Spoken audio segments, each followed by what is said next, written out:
अभी हमने क्या बताया था वर्नलाइजेशन के बारे में, बताइए। वर्नलाइजेशन के बारे में कुछ बताया था, लो टेम्परेचर के बारे में बताया था कि लो टेम्परेचर में ये एक्टिवेट किया जाता है, एक्टिव रहता है, ठीक है। जहां पर सिर्फ जो है सिर्फ लो टेम्परेचर ही नहीं रिक्वायर्ड होता है, उसके साथ साथ शोर कितना हो रहा है,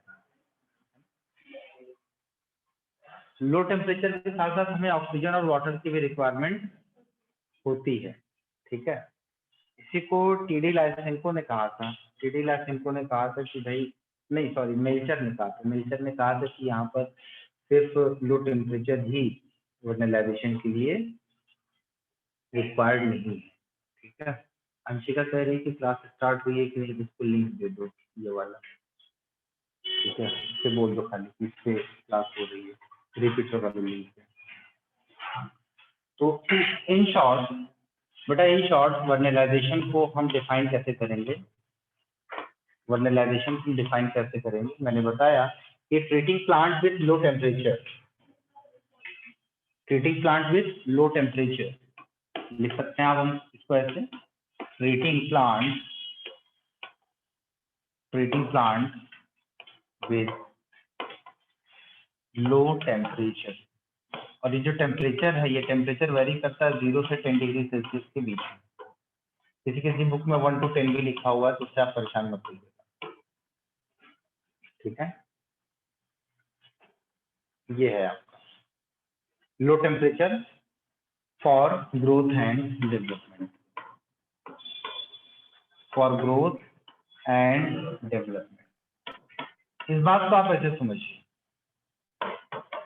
कि वर्नलाइजेशन के प्रोसेस में, ध्यान दीजिएगा, वर्नलाइजेशन के प्रोसेस में हम एक्चुअल में करते क्या है, जो प्लांट का जो वेजिटेटिव फेज होता है, ध्यान रखिए बेटा, जो प्लांट का वेजिटेटिव फेज होता है उस फेज को हम क्या कर देते हैं, रिड्यूस कर देते हैं, जिसकी वजह से उसके अंदर फ्लावरिंग जल्दी हो जाती है। जैसे मान लीजिए कि एक ऐसा प्लांट है जो कि मोर देन 12 मंथ, मतलब 2 महीने से ज्यादा जो है टाइम लेता है फ्लावरिंग करने के लिए।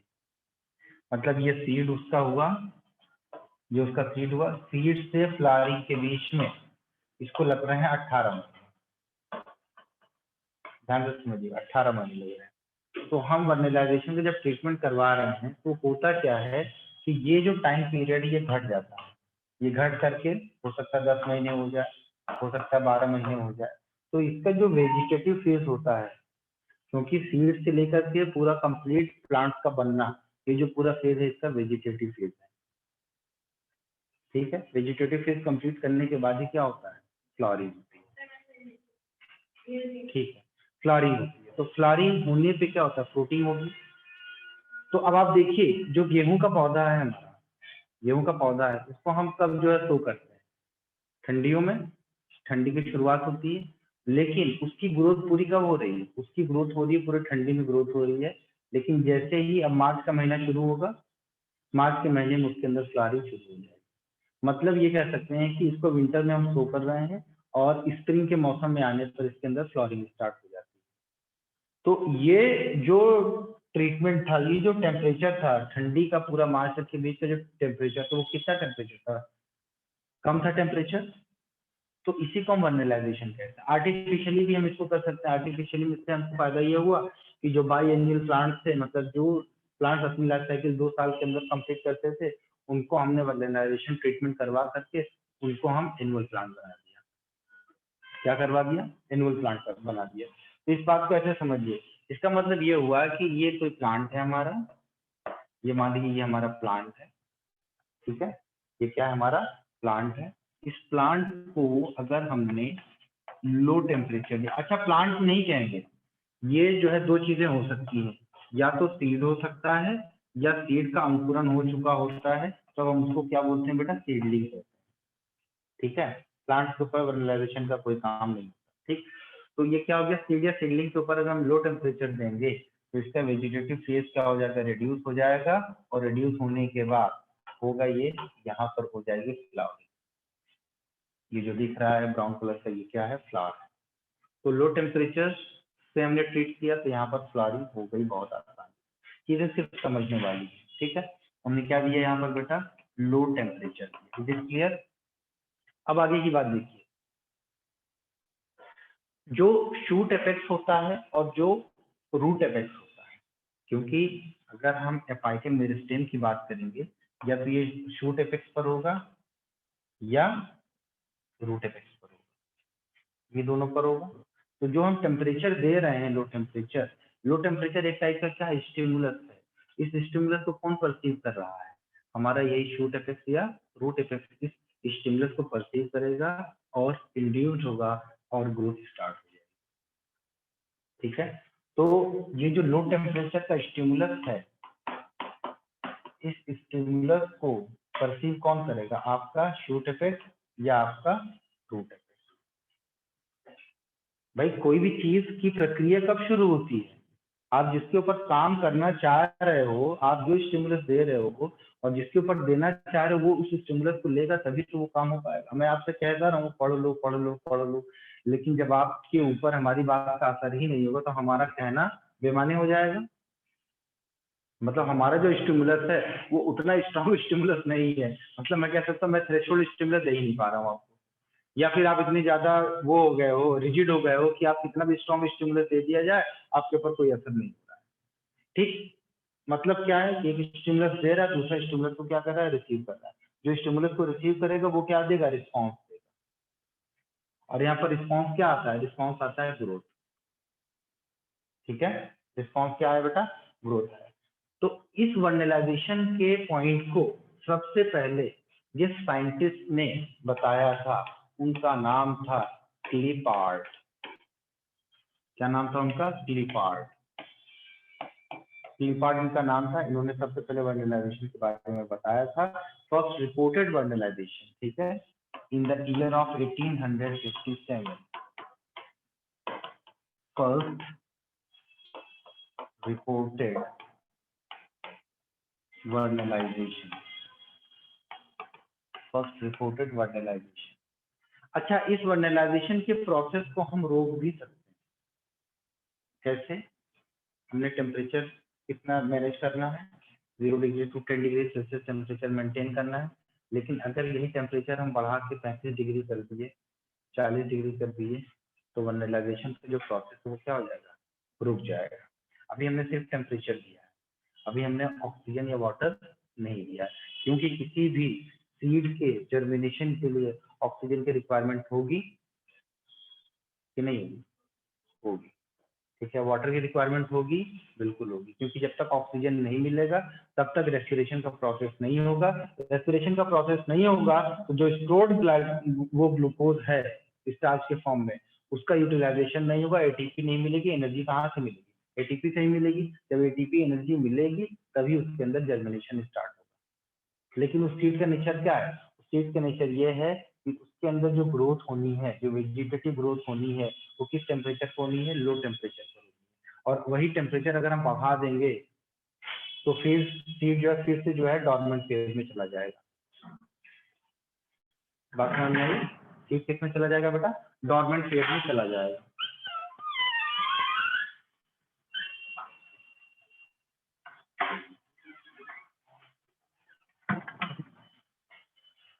तो जैसे देखिए, इस वर्नलाइजेशन का एक और नाम है, वर्नलाइजेशन को हम बोलते हैं ईयरोवाइजेशन। वर्नलाइजेशन का एक और नाम होता है जिसको हम बोलते हैं ईयरोवाइजेशन। ये वर्नलाइजेशन का दूसरा नाम है, ईयरोवाइजेशन। अब जैसे मान लीजिए कि ये आपका सीड है, ये आपका सीड है, ठीक है। सीड को हमने 0 डिग्री सेल्सियस टेम्परेचर दिया, 0 डिग्री सेल्सियस टेम्परेचर दिया, ठीक है।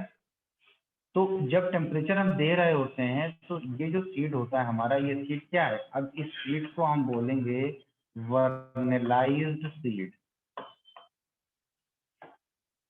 बिफोर ट्रीटमेंट ये नॉर्मल सीड है, बिफोर ट्रीटमेंट ये क्या है, नॉर्मल सीड। टेम्परेचर कितना दिया, 0 डिग्री सेल्सियस दिया, या आपने क्या किया, वेरी किया, 1 से 10 डिग्री सेल्सियस टेम्परेचर के बीच में वेरी किया, इसको ट्रीट किया। तो अब ये नॉर्मल सीड इस ट्रीटमेंट के बाद पहुंच गया किसमें, किस नाम से जाना जाएगा, वर्नलाइज सीड के फॉर्म में जाना जाएगा, ठीक है। लेकिन अगर इसी सीड को हमने 35 डिग्री सेल्सियस टेम्परेचर से ट्रीट करवा दिया तो ये वापस से इस अवस्था में आ जाएगा। अब हम इसको क्या बोलेंगे, डी वर्नलाइज सीड।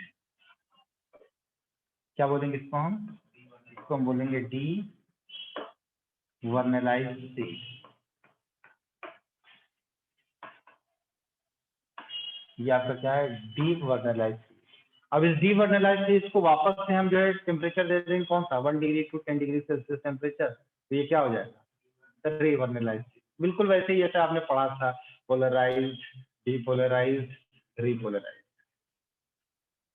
हाँ हाइपरपोलराइज, ठीक है। अगर हमने इसको वापस से टेम्परेचर दिया कितना बेटा, वही 0 डिग्री सेल्सियस टेम्परेचर, या आपने कहा 1 to 10 डिग्री सेल्सियस टेम्परेचर हमने दिया, तो इसकी वैल्यू ये क्या होगी बेटा, ये जो बनेगा इसको हम क्या बोलेंगे, रीवर्नलाइज।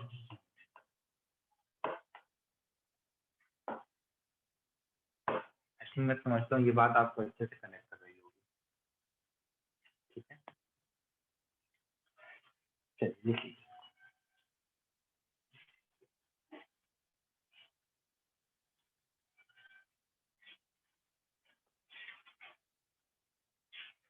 कभी कभी आप देखते हो कि गेहूं बहुत देर में पैदा हो रहा है,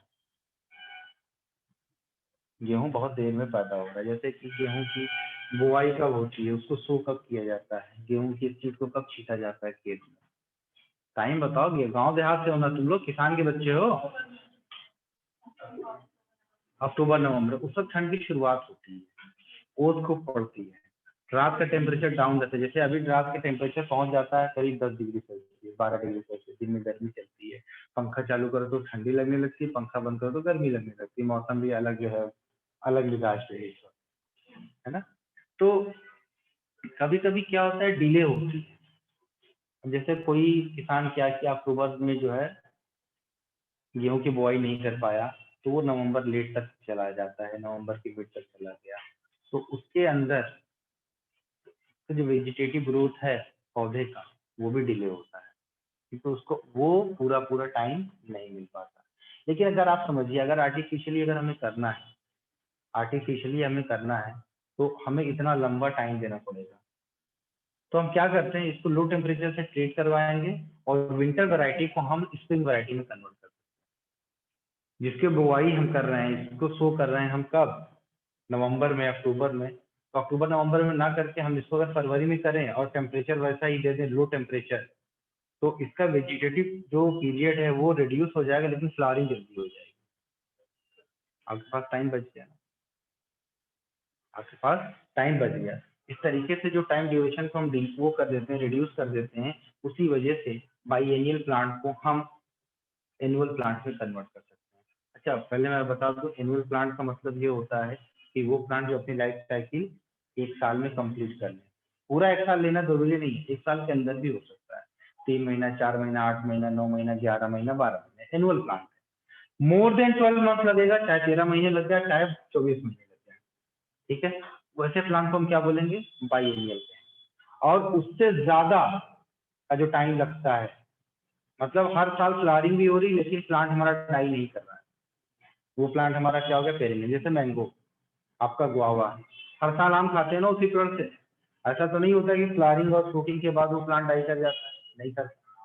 लेकिन अगर आप देखो, गेहूं को देखो, चावल को देखो, और आप बाजरा देख लो, जौ देख लो, दूसरी तरफ आप इधर है राई का जो है, सरसों का पेड़ देख लो, ये सब क्या है, ये सब पहले जब फ्लावरिंग वगैरह हो जाती है, फ्रूटिंग हो जाती है, तब ये प्लांट्स क्या हो जाते हैं, डाई कर जाते हैं, खत्म हो जाते हैं। तो मतलब ये अपनी पूरी लाइफ साइकिल, सीडलिंग से लेकर के सेनेसेंस तक, डेथ तक, ये पूरी साइकिल जब विद इन 1 ईयर कंप्लीट कर लें, दैट इज एनुअल।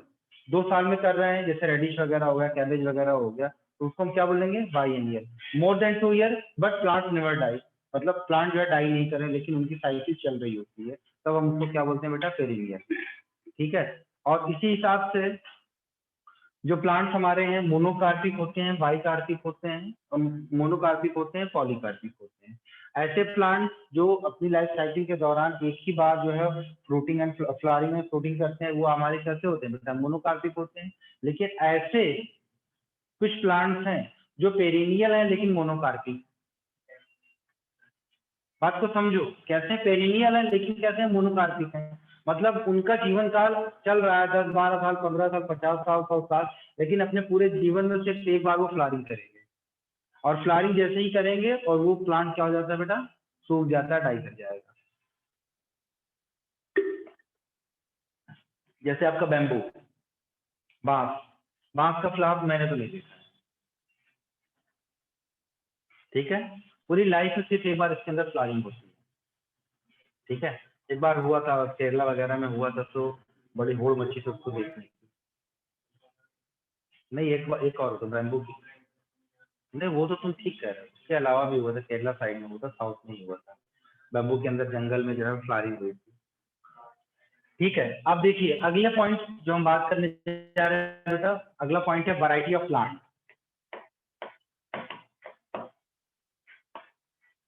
कितना आसान है ये तो, पौधों के बारे में, और पॉलीकार्पिक तो समझ रहे हैं, हर साल आम तोड़ते हो, हर साल खाते हो, बार बार तोड़ते हो, बार बार खाते हो, चोरी से भी तोड़ा है, चोरी से भी खाया, कितने लोग चोरी किए हैं आम की, किसी के पेड़ से आम जबरदस्ती नहीं तोड़ते,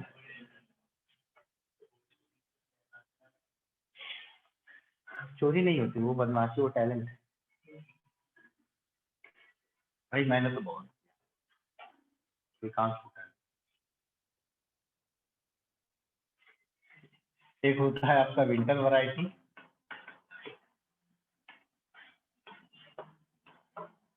और एक होता है आपका summer variety. Winter variety, summer variety, summer को कभी कभी हम क्या बोलते हैं बेटा, स्प्रिंग भी कहते हैं। तो यहाँ पर क्योंकि स्प्रिंग कहते हैं, स्प्रिंग के समय ये इसको सो किया जाता है। तो ये दूसरी वैरायटी जो है वो है आपकी स्प्रिंग वैरायटी, ठीक है। विंटर वैरायटी में इसको सो किया जाता है विंटर में, इसको सो किया जाता है कब, विंटर में सो किया जाएगा, लेकिन इसकी जो फ्लावरिंग होगी, इसकी फ्लावरिंग कब होगी, स्प्रिंग में।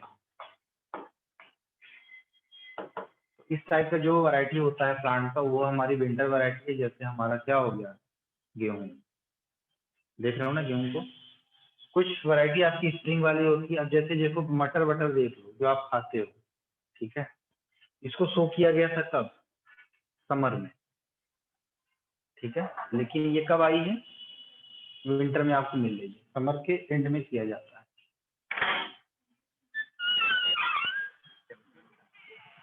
नहीं, हॉस्पिटल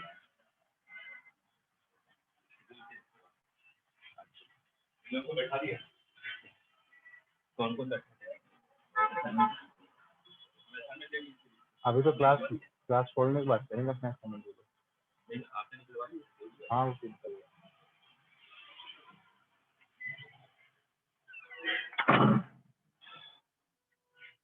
अब स्प्रिंग वाले केस में क्या होगा, स्प्रिंग वाले केस में इसको सो किया जाएगा सीड को स्प्रिंग में, और फ्लोरिंग कब होगी,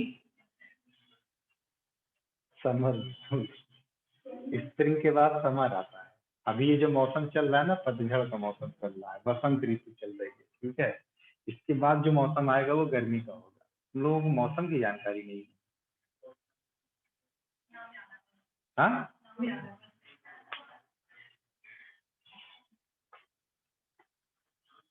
चलिए, इसको सो किया जाएगा बेटा कब,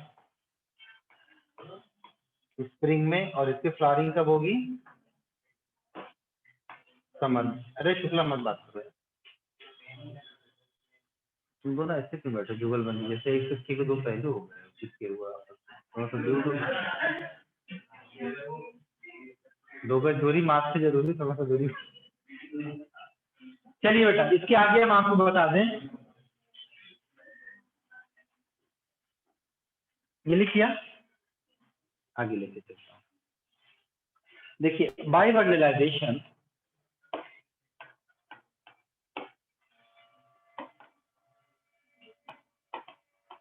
वर्नलाइजेशन की वजह से क्या होगा कि ये जो आपकी विंटर वैरायटी वाली सीड है, ठीक है, ये जो विंटर वैरायटी की सीड है, विंटर वैरायटी की सीड है, ठीक है, इसको हमने टेम्परेचर दिया, मान लीजिए 0 डिग्री सेल्सियस टेम्परेचर दिया, तो इसके अंदर की जितनी मेटाबॉलिक एक्टिविटी है वो एक्टिवेटेड हो गई, ठीक है। क्या होगा, all metabolic activity activated, activate कर जाएगी सीड के अंदर। तो सीड के अंदर एक्टिवेट कर जाएगी, जब सीड के अंदर ये एक्टिविटी क्या हो जाएगी बेटा, एक्टिवेट कर जाएगी। तो एक्टिवेट करने के बाद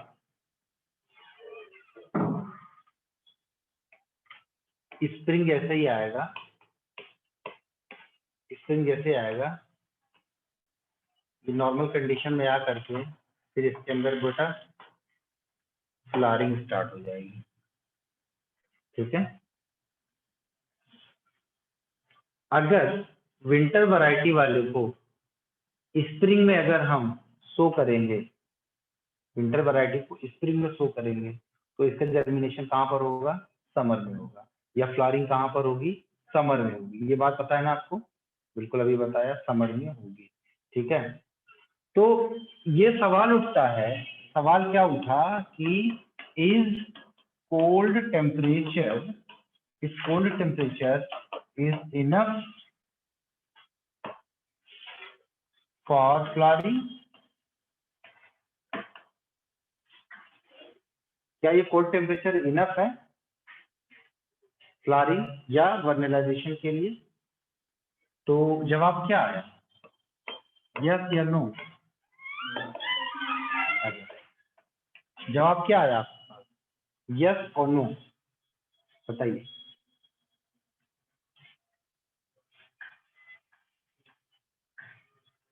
नो, ठीक है, इसका जवाब आया नो, नहीं। और ये बात कही कि किसने बेटा, मेल्चर ने की। मेल्चर ने एक हाइपोथेटिकल हार्मोन के बारे में बताया, उस हार्मोन का नाम था वर्नेलिन। हालांकि इस हार्मोन को अभी तक जो है आइसोलेट नहीं किया गया है, डिस्कवर नहीं किया गया है। ये सिर्फ एक हाइपोथेसिस है कि बोले कि एक वर्नेलिन नाम का हार्मोन होता है जो कि इंड्यूस करता है किसको, वर्नलाइजेशन। किसने कहा था ये, मेल्चर ने कहा था। एक बात यहाँ पर आप इसको मैं बता दूं, इधर वाली बात, कि ये वाली जो बात थी, लो टेम्परेचर पर जब हम दे रहे थे इसको, यहाँ पर इसके अंदर ग्रोथ भी हो रही थी और फ्लावरिंग भी हो रही थी। लेकिन अगर सीड को चलो मैं आगे बताता हूँ, यहाँ पर ये किसने बताया था बेटा, मेल्चर ने बताया था। मेल्चर ने क्या बताया था, वर्ल्डनिन नाम का एक क्या होता है, हाइपोथेटिकल हार्मोन होता है, ठीक है। And this vernalin gets activated at low temperature। चलिए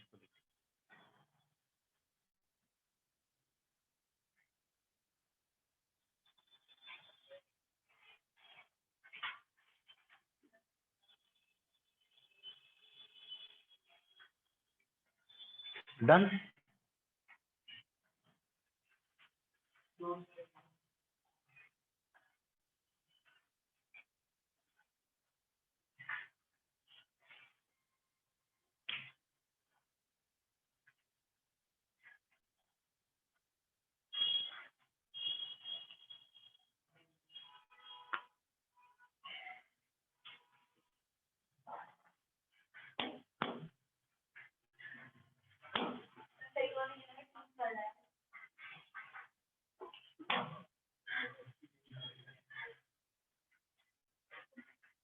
कुछ चीजें प्यार से नहीं चाहिए, इनको देखो सही है, चलेगी। चल रहा है। आगे देखिए, एक साइंटिस्ट है टीडी लाइसेंको। साइंटिस्ट कौन थे बेटा? TD Lysenko. Lysenko in the year of 1928।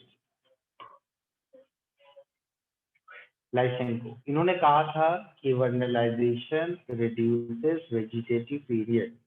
लिख लो, क्या कहा था इन्होंने? Vernalization reduces vegetative period and induces early flowering। Actual में वर्नलाइजेशन का सारा श्रेय इन्हीं को जाता है। क्या कहा इन्होंने? Vernalization reduces vegetative period and induces early flowering। क्या कहा लाइसेंको भाई साहब ने? इन्होंने कहा ये तुम्हारी सीड है, इसको आपने टेम्परेचर दिया, वर्नलाइज टेम्परेचर दिया, 0 डिग्री सेल्सियस दिया, तो ये क्या हो गया? इसके अंदर वेजिटेटिव ग्रोथ बहुत तेजी से हुई। इसके अंदर वेजिटेटिव ग्रोथ हुई, ठीक है, ये बताया। लेकिन अगर हम इसको रूम टेम्परेचर पर रखेंगे, इस सीड को हमने कहाँ रखा था? रूम टेम्परेचर पर अगर हमने रखा, इसको हमने रखा कहाँ पर बेटा? रूम टेम्परेचर पर रखा, तो यहाँ पर जो वेजिटेटिव ग्रोथ हुई वो क्या हुई? कम हुई, ज्यादा नहीं। और कैसा हुआ? डिले प्रोसेस, जल्दी नहीं। ये बात टीडी लाइसेंको ने की।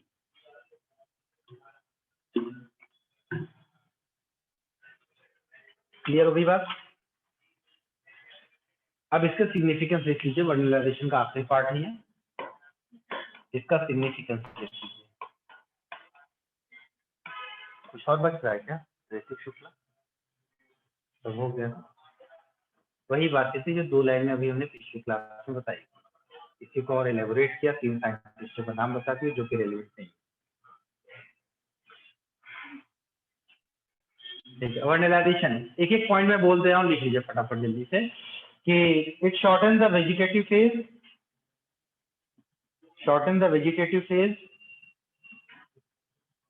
shorten the vegetative phase, induces early flowering,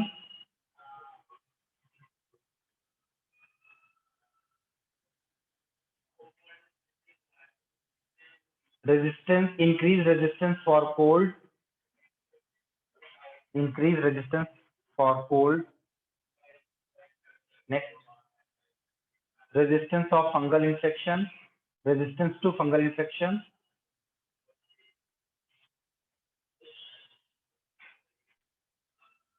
winter variety is converted into spring variety,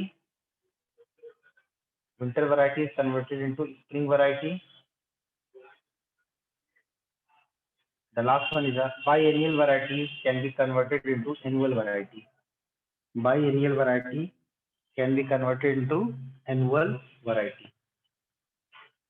annual variety। इसका एग्जांपल है राई, ओट्स, वीट एक्सेट्रा। राई, ओट, वीट।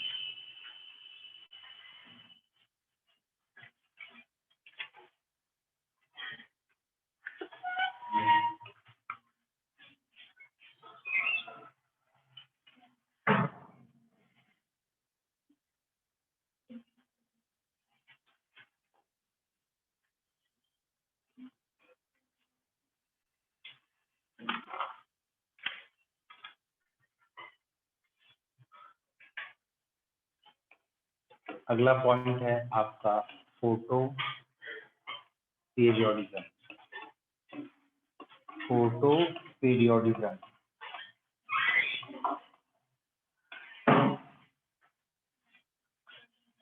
कभी आपने समझा, सुना, देखा? ये सब आपके आसपास होता है, इसमें कुछ समझाने वाली बात नहीं है। ध्यान देना, नेहा स्नेहा दोनों बहनें इधर ध्यान दो मेरी तरफ। गुलाब का जो फूल होता है हमेशा खिलता है, सदाबहार है, लेकिन कुछ फ्लावर्स ऐसे होते हैं जो कि पर्टिकुलर टाइम पे ही खिलते हैं, है ना। जैसे गोल्ड मोहर का फूल हो गया, बड़ा सा पौधा होता है, उसके अंदर फ्लावरिंग कब होती है? अर्ली विंटर में दिखाई पड़ता है। वो कब दिखाई पड़ता है? कभी ध्यान ही नहीं किया। कभी नेचर देख लिया करो इंसानों को देखने के अलावा।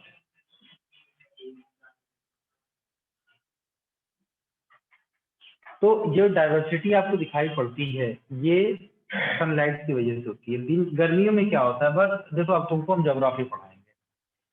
समर में क्या होता है? समर में 24 घंटे का क्या होता है? एक दिन। तो रात क्या होगी? 48 घंटे की।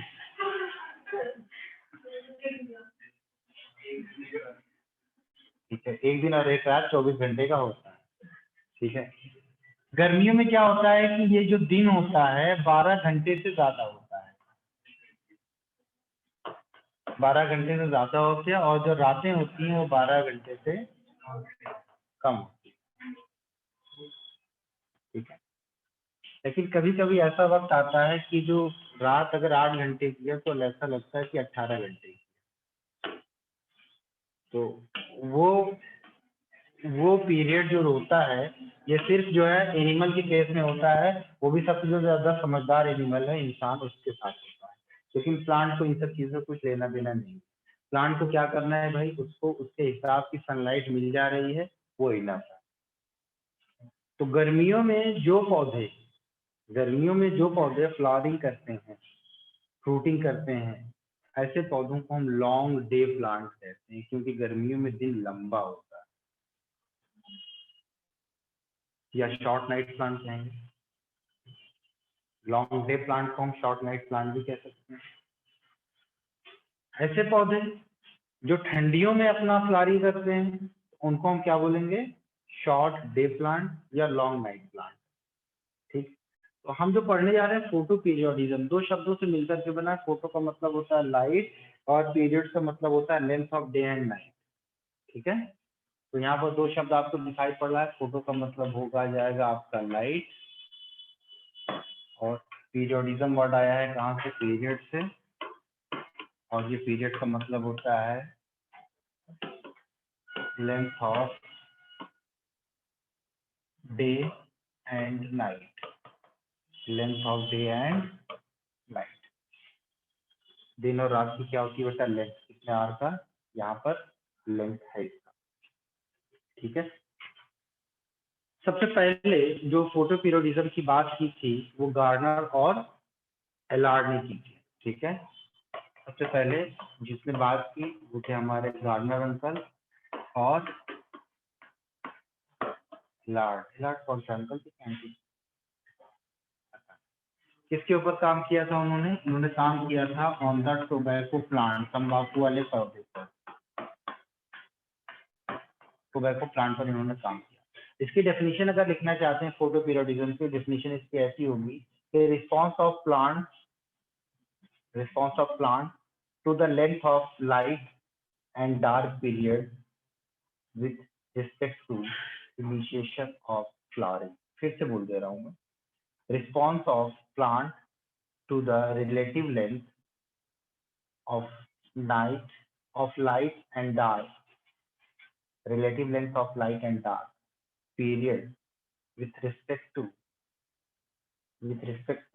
initiation of the flowering। ठीक है। अगर हम दिन की बात करेंगे तो दिन को रिप्रेजेंट करेंगे हम लाइट से, और अगर हम नाइट की बात करेंगे तो नाइट को रिप्रेजेंट करेंगे हम किससे? डार्क। अंधेरी रात में दिया देना।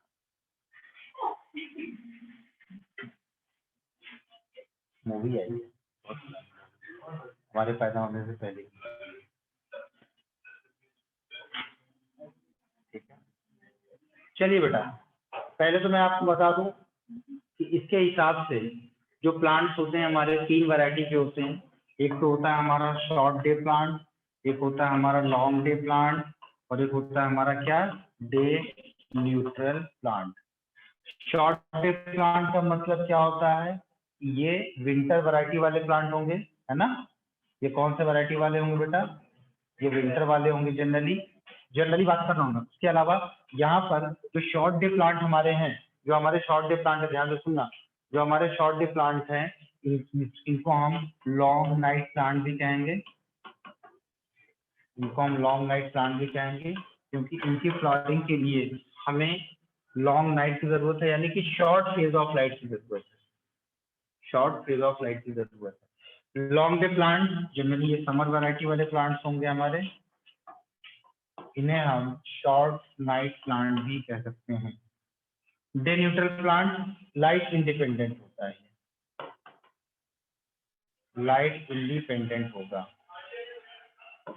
ये क्या होगा बेटा, लाइट इंडिपेंडेंट, ठीक।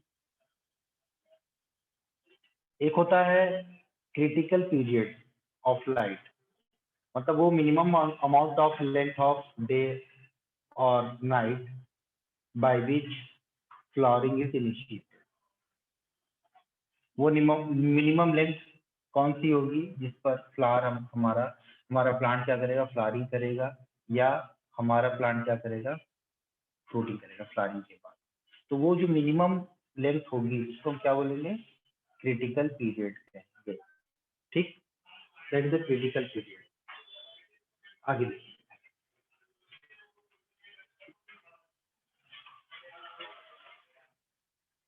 ये हमने एक ग्राफ बनाना शुरू किया है, ये शॉर्ट डे प्लांट के लिए है।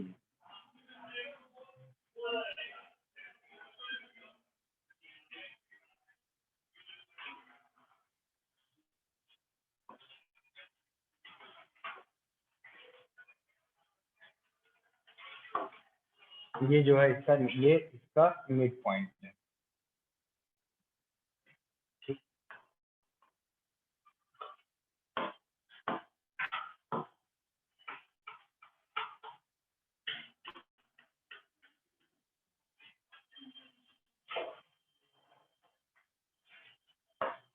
ये इसका मिड पॉइंट है, बीचों बीच वाला, ठीक है। यहाँ पर ये किसके लिए बेटा, ये शॉर्ट डे प्लांट के लिए, ध्यान दीजिएगा। यहाँ पर हमने इसको क्या किया बेटा, शेड कर दिया, पूरे इसको हमने क्या कर दिया, शेड कर दिया। ये ऊपर मेजरमेंट दिखा रहे भाई, ये इधर आपका डे है, इधर दिखा रहा है डे, और इधर दिखा रहा है क्या, नाइट। शॉर्ट डे प्लांट है तो इसलिए डार्कनेस की रिक्वायरमेंट हमें ज्यादा होगी। अगर नाइट पीरियड इसमें ज्यादा मिला तो यहाँ पर फ्लावरिंग होगी या नहीं होगी, यहाँ पर फ्लावरिंग होगी। क्यों, क्योंकि ये क्या है, ये शॉर्ट डे प्लांट है, शॉर्ट डे प्लांट। दिन कम मिल रहा है ना, ये रात ज्यादा है दिन कम, इसलिए यहाँ पर क्या होगा बेटा, फ्लावरिंग होगी। लेकिन अगर दूसरी तरफ देखिए, हमने ये डार्कनेस को दी, ठीक है, हमने ये डार्कनेस इसको दी, लेकिन बीच में हमने इसको किससे, लाइट से इंटरप्ट कर दिया। ये जो दिख रहा है ये क्या है, ये जो पीरियड है ये लाइट है। अगर नाइट के समय में हमने इसको लाइट इल्यूमिनेट कर दिया, लाइट दे दिया, नहीं गुस्सा आ जाएगा, कहेगा काहे लाइट दी, तो का भाई हिम्मत कैसे, है ना। तो यहाँ पर फ्लावरिंग बेटा नहीं, यहाँ पर फ्लावरिंग बिल्कुल सही नहीं होगी। अगर ऐसे ही प्लांट है, इसको हम डार्कनेस को दे रहे हैं, डार्कनेस को दबा के दे रहे हैं, ये दे रहे हैं, लेकिन दिन के समय भी थोड़ा सा डार्कनेस और दे रहे हैं, तो फ्लावरिंग और ज्यादा हो जाएगी, मोर फ्लावरिंग हो जाएगी, ठीक है। एग्जाम्पल क्या है, स्पिनच,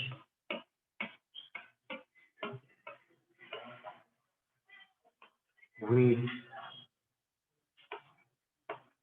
रेडिश, पतिया दे रेडिश, लेट्यूस, ठीक है, लेट्यूस। और क्या है? पॉपी। पॉपी क्या है? पेपरवर्क सोमनिफेरम, अफीम, आर्जिमोन मैक्सिकाना, देखा है?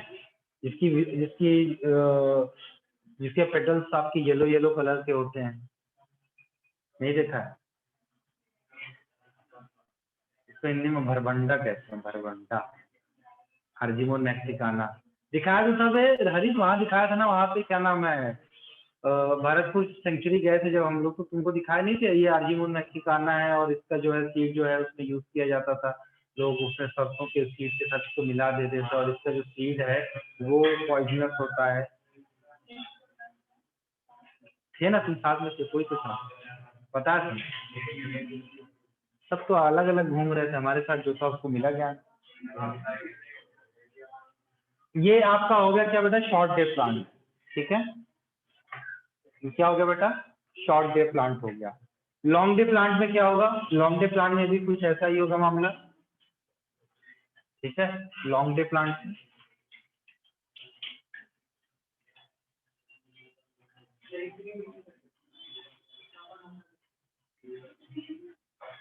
बातें कितनी कर रहे हो यार, कैसे बात कर रहे हो? लर्न कर रहे हो तो धीरे धीरे बोलो, हमारे कान तक आवाज ना जाए, यहाँ पर बोलने का अधिकार सिर्फ मेरा है।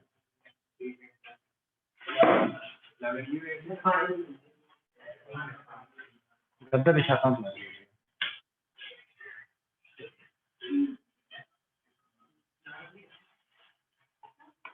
देखो बेटा, लॉन्ग डे प्लांट,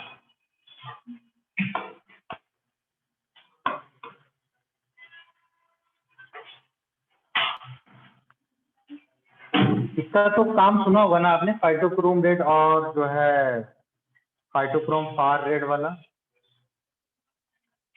नहीं पढ़ा है? रिपीटर वाले बच्चों, क्या पढ़ा है?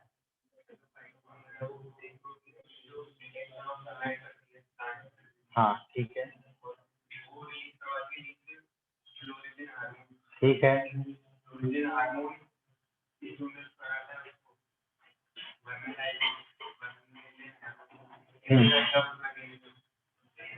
इसमें कुछ लेंथ ऑफ या वेवलेंथ ऑफ लाइट का भी कुछ मामला है। अब ये जो पीआर है, पीआर 630 660 नैनोमीटर की लेंथ वाली पर, वेवलेंथ पर, ये पीएफआर में कन्वर्ट हो जाता है, और पीएफआर वापस से पीआर में कन्वर्ट होगा किस पर? 730, और ये काम डार्क में होगा, अभी मैं बता दूंगा। Long day plant, long day plant देखो वही काम करेंगे हम लोग यहाँ पे। 1 2 3, बेटा गुस्सा मत दिलवा प्लीज, गुस्सा बिल्कुल मत दिलवा।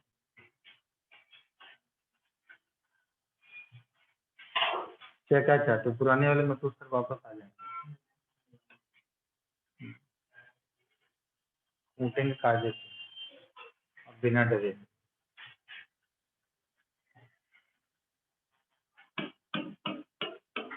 वही काम है, ये भाई साहब दिन और ये मैडम,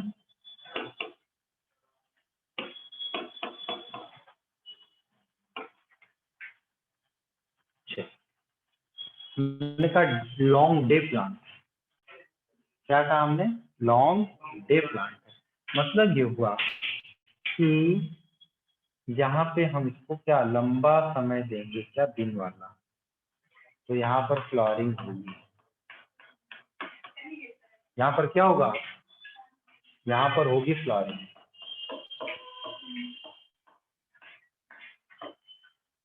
यहाँ पर होगी फ्लॉरिंग, ठीक। और अगर दिन लंबा है साथ साथ, लेकिन हमने इसको बीच में रात दे दिया, डार्क कर दिया, डार्कनेस दे दिया, नहीं होगी।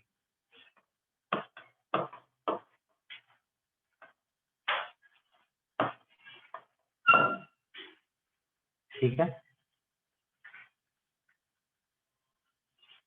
रात हमने दी है, दिन लंबा है, लेकिन हमने थोड़ी सी और ब्राइटनेस दे दी रात में।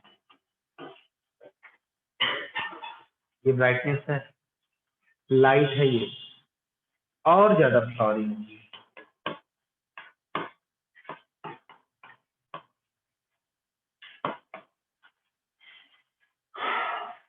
और मुश्किल करते, अभी भी लग रहा है क्या मुश्किल? तो उदाहरण लॉन्ग डे प्लान का एग्जांपल क्या है, बोलो। लॉन्ग डे प्लान का एग्जांपल बताओ भाई। सनफ्लावर,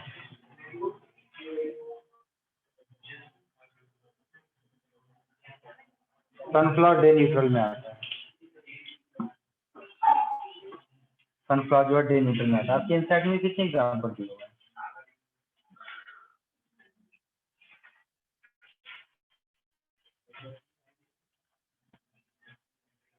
बोलो, कुछ पढ़ के आए हो? एक भी एग्जांपल दिया ही नहीं है एनसीईआरटी में। ये कैसे हो सकता है? देखो, आपको मैं दिखाता हूँ लॉन्ग डे प्लांट के बारे में। देखो, लॉन्ग डे प्लांट आपके दिखते कैसे हैं।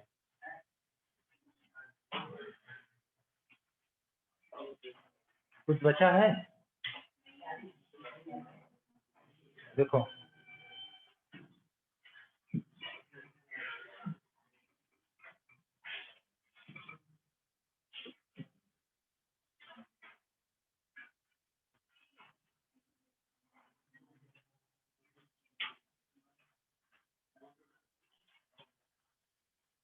तो ये लिख लेना इसमें।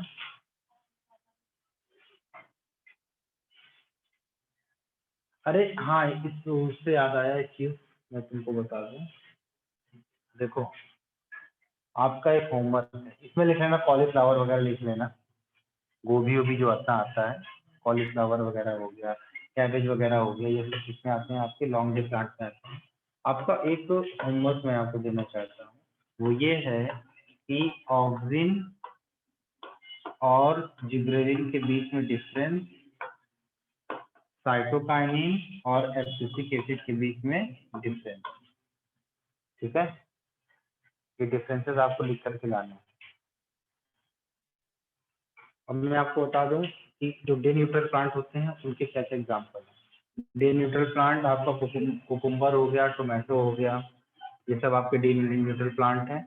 इनके ऊपर इनके ऊपर इनके ऊपर लाइट का असर नहीं है, मतलब ये independent of the light for the flowering. ठीक है, डे न्यूट्रल प्लांट में कौन कौन से आ गए आपके? टोमेटो आ गया, सनफ्लावर आ गया, कुकुम्बर आ गया। अब हम बता दें आपको कि क्या होता है आपका फाइटोक्रोम। क्या है आपका phytochrome? Phytochrome responsible for the flowering. ठीक है, दो फाइटोक्रोम होते हैं, एक होता है आपका पीआर होता है और एक आपका होता है पीएफआर। पीआर होगा और क्या होगा? पीएफआर। ठीक, पीआर जो है आपका, इसको हम बोलते हैं बेटा फाइटोक्रोम रेड, और पीएफआर क्या है आपका? Phytochrome far red. ठीक, इस फाइटोक्रोम की वजह से इंड्यूस्ड होता है क्या? फ्लोरीजन नाम का हार्मोन। ये भी आपका एक क्या है? हाइपोथेटिकल हार्मोन है, इसको आइसोलेट नहीं किया गया है। हार्मोन का नाम है फ्लोरीजन। फ्लोरीजन ये क्या करवाता है? इंड्यूस करवाएगा flowering. Induced flowering, induced flowering. ठीक है,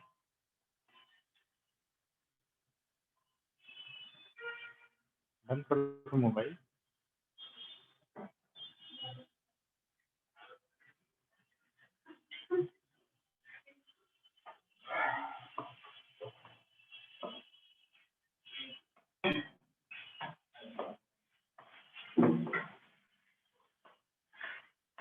इसके बारे में हम कल आपसे चर्चा करेंगे।